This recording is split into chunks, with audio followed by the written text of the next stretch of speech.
Assalamualaikum warahmatullahi wabarakatuh. Di pertemuan kelima di mata kuliah metodologi penelitian, kita akan membahas mengenai penelitian kuantitatif.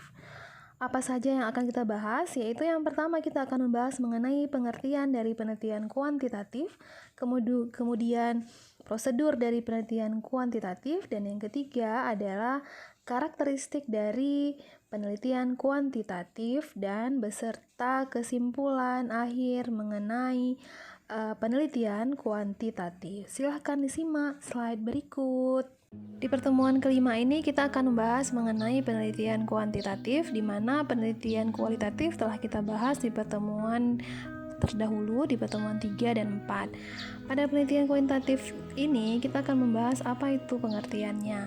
Di sini metode kuantitatif dinamakan metode tradisional ya, karena metode ini sudah cukup lama digunakan. Metode ini juga disebut dengan metode discovery karena dengan metode ini dapat ditemukan dan dikembangkan berbagai teknik baru. Metode kuantitatif menggunakan angka-angka dan analisis menggunakan statistik. Ada 3 syarat dalam penelitian kuantitatif. Yang pertama, kuantitatif ini harus sistematis, yaitu dilaksanakan menurut pola tertentu dari yang paling sederhana sampai dengan yang kompleks, sehingga tercapai tujuan secara efektif dan efisien. Yang kedua, adanya rencana yang dilaksanakan dengan adanya unsur kesengajaan, dan sebelum dilakukan penelitian, sudah dipikirkan langkah-langkah pelaksanaannya. Yang ketiga, harus mengikuti konsep ilmiah mulai dari awal sampai akhir kegiatan dengan mengikuti langkah-langkah sebagai berikut. Yang pertama, langkahnya yaitu the field need. Di sini penelitian dilakukan karena diawali oleh adanya kebutuhan atau tantangan untuk menyelesaikan suatu masalah. Yang kedua, the problem, yaitu di sini merumuskan masalah agar suatu masalah penelitian menjadi jelas batasan, kedudukan, dan alternatif cara untuk memecahkannya.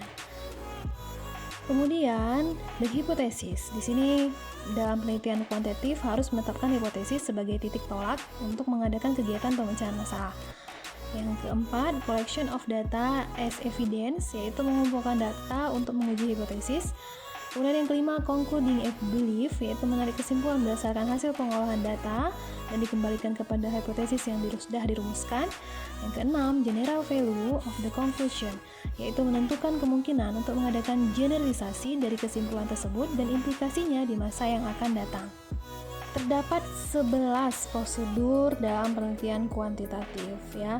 Yang pertama, memilih masalah, yang kedua melakukan studi pendahuluan, yang ketiga merumuskan masalah, keempat merumuskan anggapan dasar dan hipotesis, yang kelima memilih pendekatan, 6 menentukan variabel dan sumber data, 7 menentukan dan menyusun instrumen, ke-8 mengumpulkan data, 9 menganalisis data pelaksanaan, ke-10 menarik kesimpulan, dan yang terakhir menulis laporan pembuatan laporan.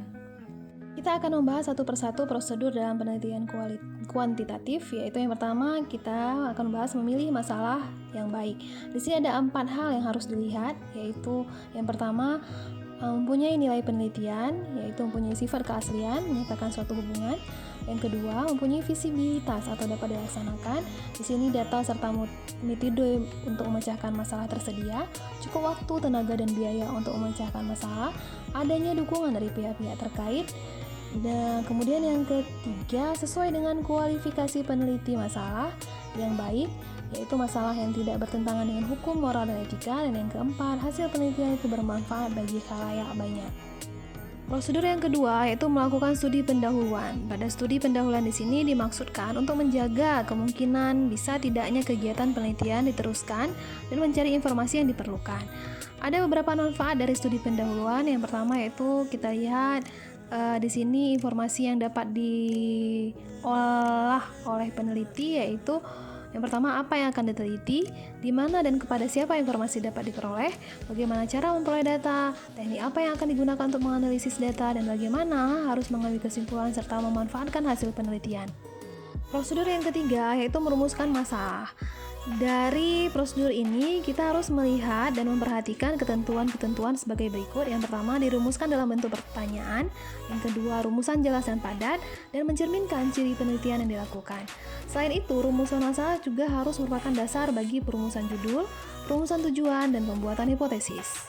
Prosedur yang keempat yaitu merumuskan anggapan dasar dan hipotesis. Di sini ada dua yang harus dilihat. Yang pertama, anggapan dasar yaitu seperti postulat adalah sebuah gambaran pemikiran suatu masalah yang kebenarannya diterima oleh peneliti yang bersifat subjektif.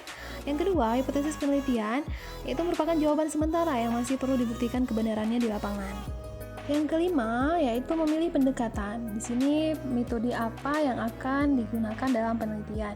Ada beberapa metode yang biasa digunakan dalam penelitian kuantitatif. Yang pertama adalah metode survei. Di sini metode untuk memperoleh fakta dari gejala yang ada. Kemudian yang kedua metode komparasional. Di sini yaitu metode yang bertujuan mencari jawaban secara mendasar tentang sebab akibat. Yang ketiga, metode eksperimen, yaitu metode observasi di bawah kondisi buatan yang dibuat dan diatur oleh si peneliti. Yang keempat, metode sejarah, yaitu metode yang menyelidiki secara kritis terhadap keadaan-keadaan, perkembangan, serta pemahaman di masa lampau. Kemudian yang kelima, yaitu metode deskriptif, yaitu metode yang mencari fakta dengan interpretasi yang tepat. Dan metode ini mempelajari masalah-masalah dalam masyarakat, serta tata cara yang berlaku dalam masyarakat. Dan termasuk tentang hubungan kegiatan-kegiatan, pandangan-pandangan, serta proses-proses yang sedang berlangsung dan pengaruh-pengaruh dari suatu fenomena. Yang keenam yaitu metode studi kasus, yaitu metode penelitian tentang status subjek penelitian yang berkenaan dengan suatu fase spesifik atau khas dari keseluruhan personalitas dari subjek penelitian, dapat saja individu, kelompok, lembaga, maupun masyarakat. Prosedur yang keenam yaitu menentukan variabel dan sumber data. Di sini variabel penelitian yaitu variabel fenomena yang merupakan objek penelitian, konsep yang mempunyai bermacam-macam nilai. Contohnya sini jenis kelamin, berat badan. Pengukuran variabel dibagi menjadi dua macam, yaitu sumber yang pertama yaitu sumber data ya, nominal, ukuran ordinal, interval, dan rasio. Kemudian yang kedua, sumber data adalah keterangan mengenai sesuatu yang berbentuk angka-angka. Kemudian yang ketiga, populasi, yaitu data yang merupakan objek penelitian. Yang keempat, sampel, yaitu sebagian kecil dari populasi. Kemudian teknik penentuan sampel menggunakan random sampel. Kemudian stratified sampling, area sampling, proportional sampling, purposive sampling, quota sampling, dan cluster sampling. Prosedur yang ketujuh yaitu menentukan dan menyusun instrumen. Instrumen di sini dibuat dengan menyesuaikan teknik pengambilan data yang dipilih, kemudian validitas dan reliabilitas instrumen penelitian, menunjuk kepada sejauh mana suatu alat mampu mengukur apa yang seharusnya diukur.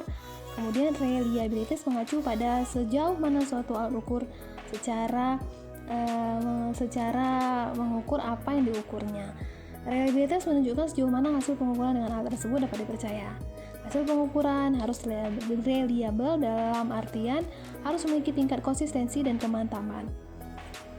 Kedelapan yaitu mengumpulkan data. Ada beberapa cara dalam mengumpulkan data, yaitu yang pertama dengan interview atau wawancara, observasi, dokumentasi, kuesioner atau angket, dan yang terakhir adalah tes. Yang kesembilan, prosedurnya yaitu analisis data. Di sini ada beberapa analisis data. Yang pertama dengan analisis deskriptif, yaitu menganalisis dengan cara pendeskripsian data dengan menyajikan distribusi frekuensi, nilai median, mean, modus, standar deviasi, histogram, dan poligon. Yang kedua yaitu analisis inferensial. Di sini bisa melihat dengan uji beda dua rata-rata, yaitu perbandingan dua rata-rata yang menguji tiga macam hipotesis dengan teknik komputasi statistik. Yang kedua korelasi, yaitu teknik analisis statistik yang menguji ada atau tidak adanya hubungan antara dua variabel atau lebih. Yang ketiga yaitu regresi, yaitu teknik analisis statistik yang menguji ada atau tidak adanya sumbangan atau kontribusi variabel prediktor atau variabel bebas terhadap variabel terikatnya. Prosedur yang ke-10 yaitu menarik kesimpulan. Kesimpulan di sini adalah hasil dari suatu proses tertentu, yaitu menarik dalam arti memindahkan sesuatu dari suatu tempat ke tempat lain. Oleh karena itu, kesimpulan penelitian harus selalu mendasarkan diri pada semua data yang diperoleh dari kegiatan penelitian. Prosedur yang terakhir yaitu menulis laporan. Menulis laporan di sini yaitu penulis harus tahu betul kepada siapa laporan itu ditunjukkan, harus menyadari bahwa pembaca laporan tidak mengikuti proses penelitian, harus menyadari bahwa latar belakang pengetahuan, pengalaman, dan minat pembaca laporan tidaklah sama, dan laporan harus jelas dan meyakinkan. Ada beberapa karakteristik dari penelitian kuantitatif. Yang pertama yaitu pada dasarnya menggunakan data berupa angka. Kemudian sifat datanya monitetik, yaitu suatu tanda satu makna yang berarti pengambilan data secara pasti. Yang ketiga, peranan hipotesis sangat penting. Hal ini dikarenakan dalam penyusunan kerangka berpikir, hipotesis merupakan argumentasi yang menjelaskan hubungan yang mungkin terdapat pada berbagai faktor yang saling terkait. Kemudian, pada metode penelitian kuantitatif ini peranan statistik sangat mutlak digunakan. Metode penelitian kuantitatif lebih mengandalkan pada instrumen, karena kualitas instrumen penelitian berkenaan dengan validitas dan reliabilitas instrumen, dan kualitas pengumpulan data yang berkenaan dengan ketetapan cara-cara untuk mengumpulkan data. Kemudian karakteristik selanjutnya yaitu lebih berorientasi pada produk. Kemudian struktur yang digunakan bersifat baku, yaitu hasil atau produk yang telah dilakukan berdasarkan struktur atau aturan yang sudah berlaku. Jadi, bisa kita simpulkan, pendekatan kuantitatif ini memusatkan perhatian pada gejala-gejala yang mempunyai karakteristik tertentu di dalam kehidupan manusia, yang dinamakan sebagai variabel. Kemudian, dalam pendekatan kuantitatif, hakikat hubungan di antara variabel dianalisis dengan menggunakan teori yang objektif. Di sini kita bisa melihat bahwa lingkup wilayah penelitian kuantitatif dalam keilmuan sosial ada 4 hal yang harus kita perhatikan, yaitu bersifat tampak, dapat diamati, dapat dikonsepkan, dan dapat diukur. Penelitian kuantitatif ini kita bisa lihat formatnya dari gambar, bahwa didasarkan pada eksplanasi, didasarkan pada 2 pendekatan, yaitu dengan survei dan eksperimen. Di sini kita bisa juga lihat beberapa susunan penulisan laporan penelitian kuantitatif, ada 5 yang dimulai dari pendahuluan, di situ menjelaskan latar belakang, masalah penelitian, pembatasan masalah, definisi istilah. Di sini metode ilmiah dengan indikasi masalah. Yang kedua, landasan teori, di situ ada tinjauan pustaka, kerangka konsep, dan hipotesis. Di sini metode ilmiah dengan perumusan hipotesis. Lalu yang ketiga, metodologi, yaitu metode penelitian, sampling, teknik pengumpulan data, instrumen, dan teknik analisis data. Di sini metode ilmiah dengan prosedur pengujian hipotesis. Yang keempat yaitu analisis dan pembahasan. Yang kelima, kesimpulan dan saran. Di sini ada 5 susunan penulisan laporan penelitian kuantitatif. Selesai sudah penjelasan materi kita mengenai penelitian kuantitatif. Sekarang waktunya kalian mengerjakan latihan. Ada 5 pertanyaan yang harus dijawab dengan tepat dan benar. Silakan dijawab pekerjaan latihan ini. Selamat bekerja.